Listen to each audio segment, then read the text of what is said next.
whenever I received a gift from somebody, my parents would look at me with a raise of the eyebrow and question, "Now what do you say?" They were trying to teach me that the correct way to respond to a gift is with gratitude, to say thank you. Now, thanks to their wonderful parenting skills, offering a thank you whenever I receive something has become second nature. But unfortunately, it sometimes feels more automatic than genuine, which got me thinking, when was the last time I was truly grateful? Often, when we are genuinely grateful, just saying thanks doesn't feel like it's quite enough, because great generosity requires an appropriately great response of gratitude. We serve a God of abundant generosity. Generosity is just a part of His character.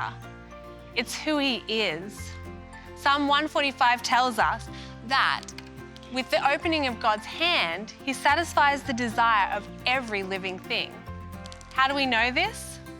Well, for a start, from the generous gift of creation in Genesis all the way through to the recreation of the earth in Revelation, the Bible is full of evidence of God's generosity to humanity. Generosity is an expression of God's love.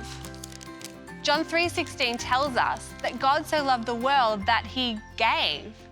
And when you think of it in those terms, a simple thank you really isn't anything like enough. If God is motivated to have a generous, open hand with us because of love, then our love for Him should be what motivates our response. But love cannot be manifest without some sort of self-denial. See, when you genuinely love someone, you give without expecting or needing to receive anything in return. Our generosity to God is our offering of gratitude. And Jesus tells us that when we generously serve and help those around us, it's as though we're doing it to Him.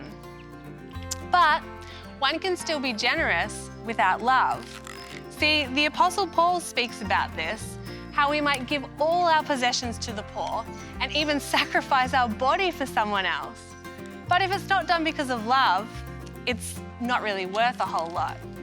Any giving of gratitude without love is simply meaningless. God is the one who provides seed for the farmer and then bread to eat, says Paul. In the same way, He will provide and increase your resources and then produce a great harvest of generosity within you. When thank you doesn't seem enough, remember, God wants to produce not just an expression of gratitude, but a harvest of generosity in us. But for that to happen, we need to trust Him to provide and increase our resources from His abundance of generosity.